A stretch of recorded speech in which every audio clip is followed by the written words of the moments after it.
Mary Meet Annie here. This video is in response to a couple of different viewers who reached out to me. I think one of you was in the comments following on my videos on covens and what to think about when you're joining one. You wanted me to follow up on that with some advice on when you are starting or considering starting your own circle. So I had some thoughts on that I thought I would share. These are kind of off the top of my head. The first thing is, if you're thinking about starting a circle, it's good for you to know in your head. It's good for you to know in your head. What do you mean by that? Do you mean a study group? Do you mean an actual circle that celebrates together? Do you mean a coven with a certain structure? I think it's important to know if you're going into this, and this is not, I don't think this is bad, with this is specifically what I want this circle to be. So prescribed way of saying you have decided this is what will be. That's an option. I'm not judging that. Or are you going into this as an exploration of what a circle or coven might be, considering who's called to join you? Now, personally, I'd only be interested in the second kind of covening at this point in my life. I need more evolution as a group, shifting and growing and making the experience what we all need. I wouldn't be, at this point, too keen on considering joining a coven structure that's already set in stone by someone who's decided this is what it's going to be. But here's the tricky thing. Even if your idea is to see what kind of evolution could happen with a group of people, you need to have some sense before you make a first step. What do you personally have to have as part of that experience? And what are you intrigued by or willing to learn from others as a way to evolve the process? So there's some thinking to be done before you even reach out. I won't mention in this video about reaching out. I think I talked about that a bit in my first video on finding covens. Personally, nowadays I'm finding Meetup works the best. It's easy to set up, to reach out to people locally, to say pick a park or some kind of a place that is a safe gathering place. And I have to again reinforce abundance of caution. Time should go by before you ever meet or open your home to others to meet in. It's just good sense, my friends. So, you want to start a circle or a coven. Here's a couple of things you might want to consider then. How can you advertise it so that you're reaching out to folks with a like mind? The way you advertise it, the way you describe it is really important. And it can be easy if you think about, I'm going to make an advert for however I'm reaching out, say if it's Meetup, that would appeal to the kind of people that are appealing to me. Keep specific personalities in mind. Write the write-up in a way that calls forth the energy in people that you'd like to see. If it's too general, you're going to get all kinds of people perhaps showing up and all kinds of discordant energy and maybe not a base to work from. So make your description count. Don't be too casual about how you arrange your first get-togethers. Don't expect people to be just like you. That's the next biggest thing that I would have as a piece of advice. You want people that are a lot like you. You're not going to be able to practice together if you're all flying in totally different directions. But don't expect people to be just like you.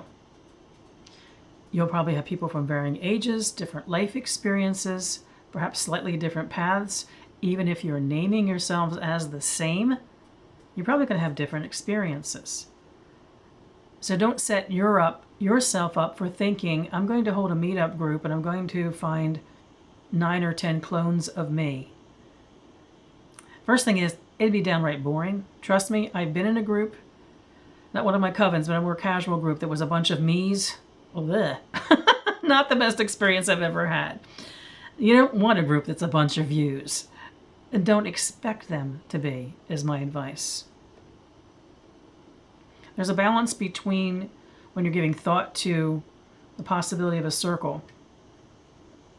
There's a balance between having a firm idea in your head what it needs to be and allowing it to grow and evolve in whatever way is natural for it.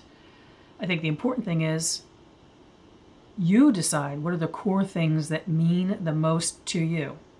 If you're the instigator for the circle, you have a right to that. You have a right to evolve based on, let's say, flesh out the bones that you've determined for the group going forward. You have to be, if you're the one who's starting this, you have to have a certain amount of surety and firmness in how you handle this. Oh, you could do a general call out to folks interested in talking about Wicca or talking about earth-based practices. We're going to be at the park on Sunday. You might have a really wonderful experience. I'm not saying you won't, but I'm not just sure what will evolve from that. You started out very casually, so it'll continue to grow kind of haphazardly. And it might not be what you want. If it's what you want, then that's fine, isn't it? So you want to have some kind of a plan in place in the sense of, even if it's bare bones, some idea of a way forward. You might want to be honest with folks. Maybe not in your first advertisement, but in your first time together, that your dream is to establish a circle. That while you may be starting out with a discussion group, maybe even evolving into a study group, that is the logical progression from getting together to get to know each other, a little bit of a social gathering, to becoming a study group, to evolving into, now what do we do with that? And that's where your circlehood can come into being. So you might want to be very honest from the beginning that I'm looking forward to this on a social level, on the level of interaction, but I really started this, y'all, because I want to experience what happens when folks come together in a circle. If you have extremely definite ideas what a circle has to be, maybe you aren't going to allow a lot of flexibility in the input from others, that's also something you want to share early on. It's only fair to allow those who need to just move away to do so. It's to your benefit, and it's most definitely to their benefit. If you're hoping then to build my idea of the power of a contemporary circle, started from scratch. If you're hoping to build that from scratch, co-create it, make sure that's part of your discussions early on. You might have some people who are only wanting to come to be fed and really not so much to participate. So you need to get a feel for people based on that. Have a list of topics that you think would be good for you all to discuss. Maybe even before you discuss what a circle might be. So if you think about, you get together a time or two for social reasons, to get to know each other, what your paths are, how you got to that moment, what your experiences have been, find out what you have in common, find out the things that are intriguing, that are different about you. Well, then you get to a point that conversations should get a little bit more serious. So topic driven, that doesn't mean they can't be informal, but have an idea going into this that at the end of one meetup, for instance, say, well, next time I'd like us to talk about what are the elements to us. Maybe what are the gods to us? What do we think a circle is? What do we think ritual is? Give your people time to think before the next time they come together about what your next discussions will be about. You're going to have a more fruitful experience both in getting to know those people and in, because it's your dream, making a way forward. As part of that discussion, you also want to consider things like, if we were coming together as a group, what would we want to celebrate? When and why? And during those discussions, an important thing to notice is who's skilled in what areas. Is someone a natural herbalist or an expert on the tarot or the Kabbalah? Is somebody an experienced ritualist? Does somebody like to write poetry or sing or plays a musical instrument or drums or something? Along the way, in these casual conversations, as someone who is holding an intent for a circle, notice who seems to, well, know what. When it gets to a point as time goes by, and it's time to discuss next steps, you will have gotten to know each other better on a personal level. You will understand where each other is coming from, what you share, and the things that are different amongst you. What you all envision would happen when you come together, why, what energies you're going to work with, what deities, a little bit of the how you might want to celebrate, including specifically what celebrations. Then it gets to where you'll want to have a discussion about what expectations would then be. A lot of us have been in, I'm lucky it hasn't been me, but it's common.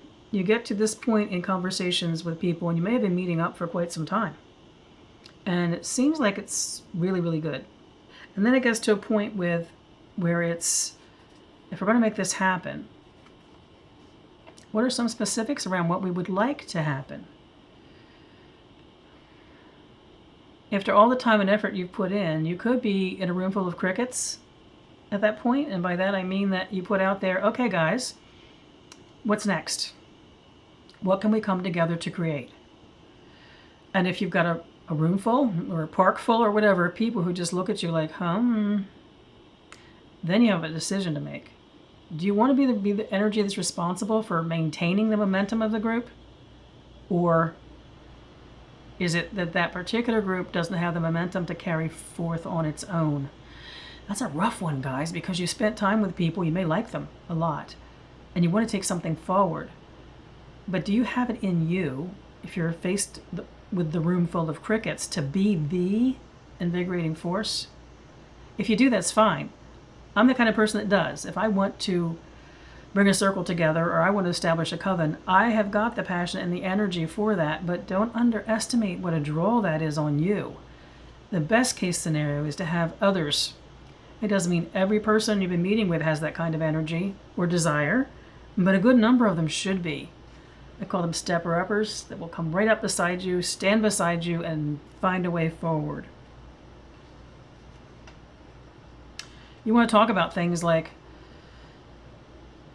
what each person would be comfortable with in the way of what circle is and who might lead it.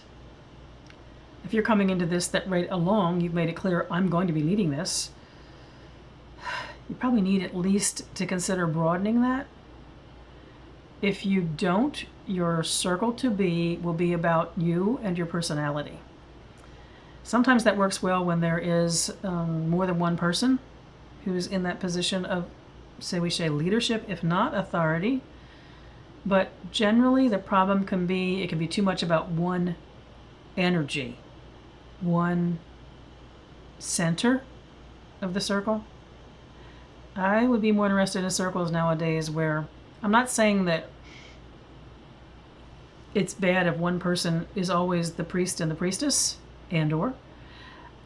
I don't find that bad. What I do find bad is if they do everything in the circle. If they don't have full-on participation and they haven't encouraged it, maybe even assigned it to those that they're bringing together.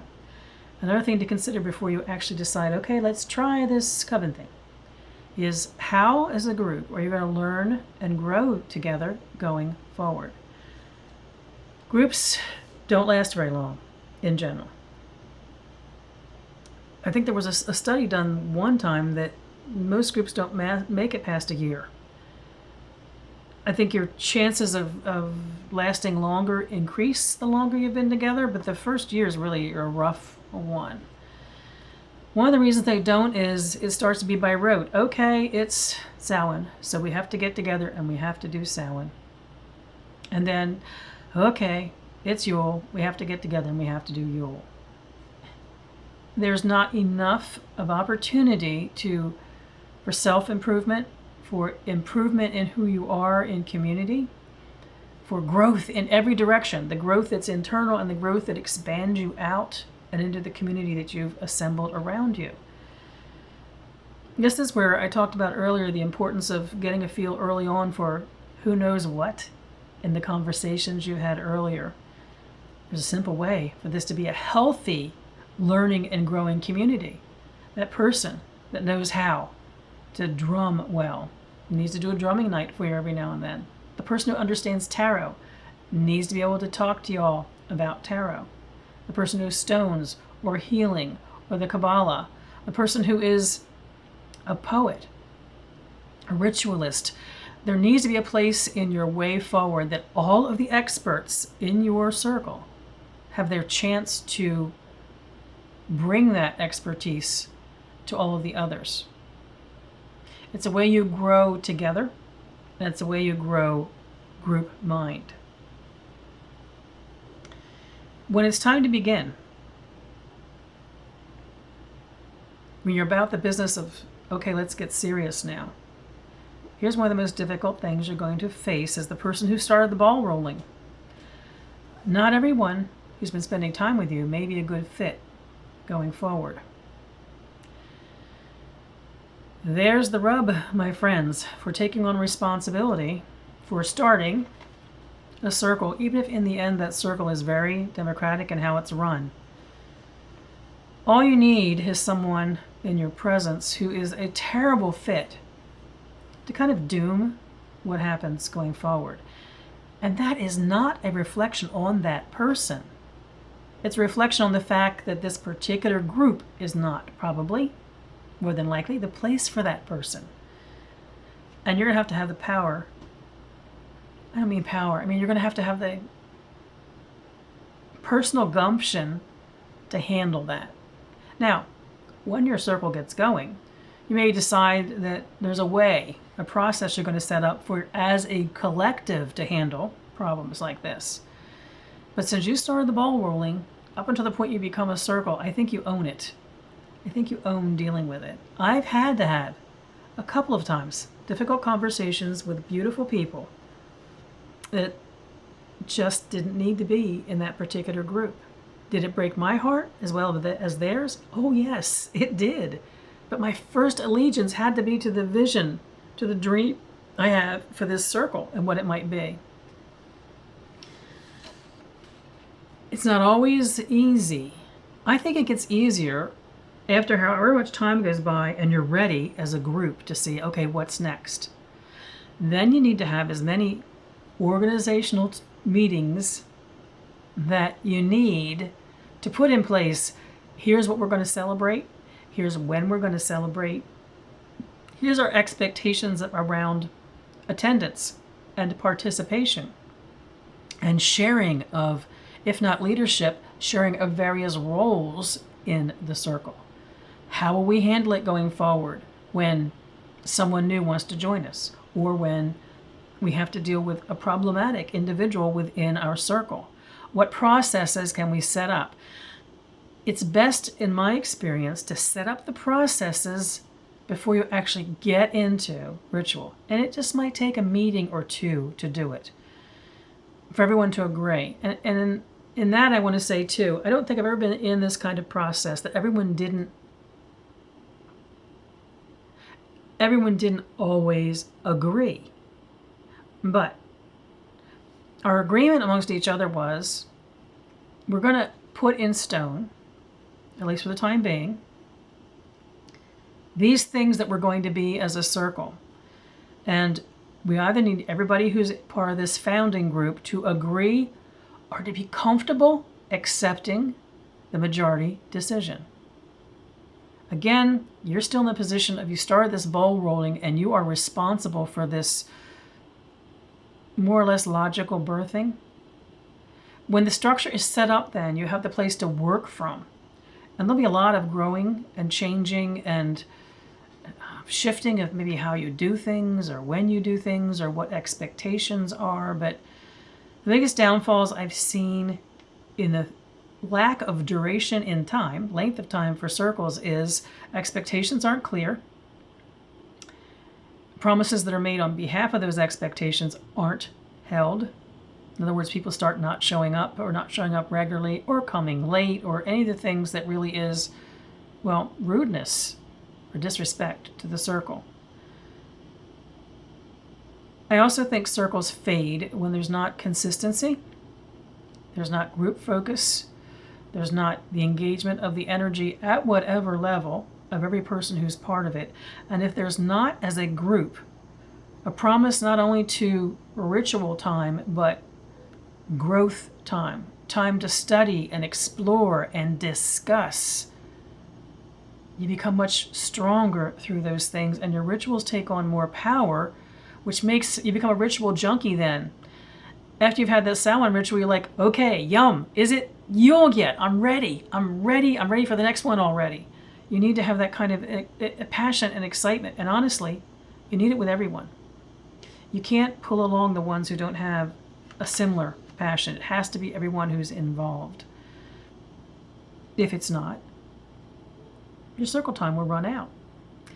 And that is another thing I wanted to mention before I leave this.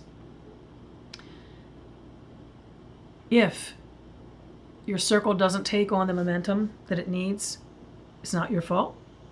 It's not the fault of those who are circling, who have answered your call and shown up. It's that this particular combination at this particular time of energies just didn't come together. There's nothing to judge there. It's frustrating if you desperately want that kind of environment and you birth something and want to see it become the best it can be. But sometimes things just come together and you give your absolute devotion to it, so do others. And it just isn't meant to be. It just isn't what you all need individually or collectively. You have to have a certain grace in acknowledging, folks, we need to let this go. It just didn't go in a direction that we all need. Sometimes that leads to a discussion that makes it better. Sometimes it leads to hurt feelings. But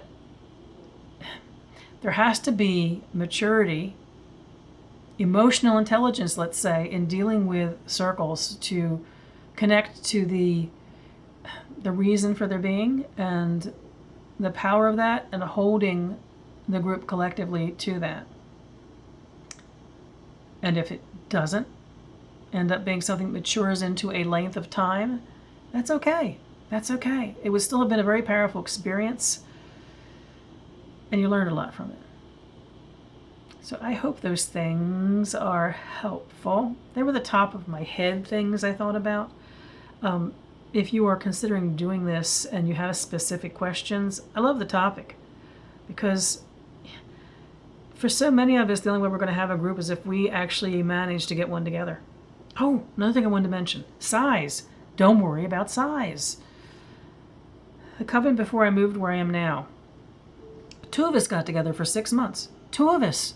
Oh, we were passionate and devoted. We studied together. We did the Espits, dark and full moons, and we did the Sabbats. And we had expertise we shared with each other just amongst 2 of us. It was very powerful. And then a 3rd person joined us for the next 6 months, for a year. We were a devout and focused in every sense of the word coven of 3 people. And I'm telling you, we did some pretty mighty fine workings together in that trio. We were blessed with, and one of the workings we did was to call others to us, with others who eventually joined us, and we became almost a full-sized coven. But you don't have to assemble a large group. You can get things rolling even with 1 or 2 other people. I think that's a really important thing to consider. You might not be going out there to click your fingers and have 13 people in a circle. It might end up that way. You may also find that the blessing and the freedom and the beauty of working in small groups, it's extremely worthwhile experiencing, whether it evolves into a larger group or not. So those of you who had questions on this, you didn't have, I don't think, I've forgotten, I'm sorry, whether you had specific questions about it. You mentioned you wanted to know more about what to do if you wanted to start a group or a circle. Leave questions in the comments, because I'd be glad to do another video on this. As I was saying before I wandered off on how many people in a coven, sometimes you have to make it, you know? It's like if you don't build the baseball field, they aren't going to come and play. You have to build it so they can come. And you have to take steps. And you have to be responsible for what you have started until a point at which that can become a shared responsibility. If you have questions on any specifics, put your questions below, and when I get enough questions, I'll do another video about this. We have to make it happen sometimes if it's going to happen. It's not out there for us, but the possibility is. And sometimes we just have to take it upon ourselves to make it happen.